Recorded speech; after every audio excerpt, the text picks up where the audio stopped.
वर्तमान का जो माहौल है कोरोना के कारण, उसको ध्यान में रखते हुए यह वीडियो किसी एक वर्ग या किसी एक धर्म या किसी एक देश के लिए नहीं, बल्कि इस वीडियो में पूरे विश्व के लिए एक गहरा संदेश है।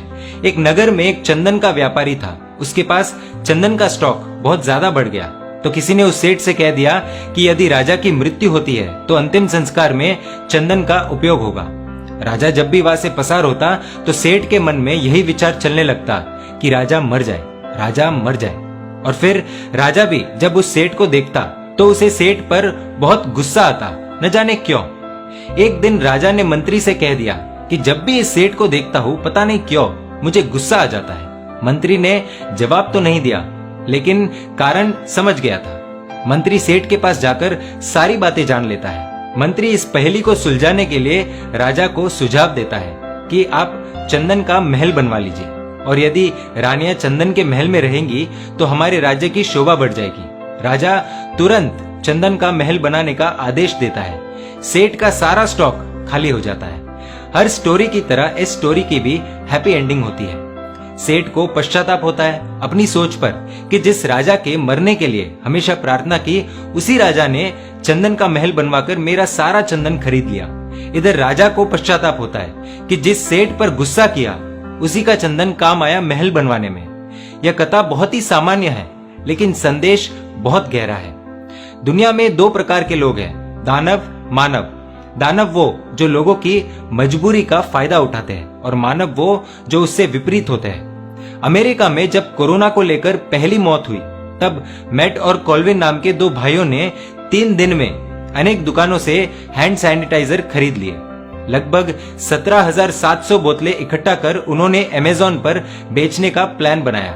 जहां एक बोतल मुश्किल से मिल रही थी, वही एक न्यूज रिपोर्ट के अनुसार उन्होंने एक एक बोतल 4 से 5,000 रुपए में बेचने की कोशिश की।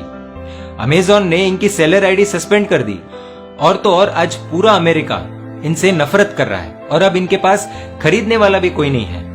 दोस्तों, आज कोरोना वायरस की वजह से खाने पीने की चीजें, मास्क, सैनिटाइजर, इन सब की बिक्री ज्यादा मात्रा में होगी।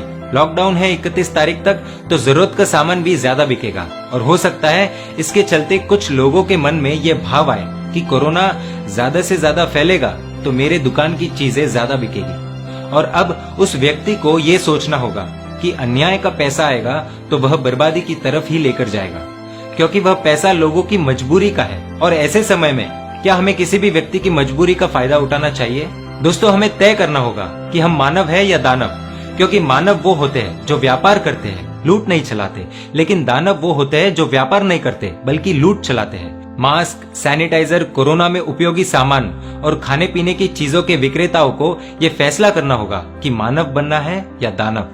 आज अमीर से अमीर व्यक्ति भी घर पर बैठा है, कोरोना भेदभाव जो नहीं करता। और ऐसे समय में पूरे विश्व को सकारात्मक सोच की, दिल से निकली हुई प्रार्थना की जरूरत है, क्योंकि प्रकृति का प्रकोप तो हम देख ही रहे हैं। ऐसे समय में एक तरफ मेडिकल का वीडियो वायरल हो रहा है जिसमें कस्टमर शिकायत कर रहे हैं कि मास्क महंगे दाम में आप बेच रहे हो, और मेडिकल वाला कह रहा है कि यही दाम है, आउट ऑफ स्टॉक है, खरीदना है तो खरीदो। तो दूसरी तरफ अनेक लोग ऐसे हैं जो फ्री में गरीबों को मास्क बांट रहे हैं, खाना दे रहे हैं। ऐसे कठिन समय में पूरे विश्व को सकारात्मक ऊर्जा की जरूरत है, एक पॉजिटिव एनर्जी की जरूरत है।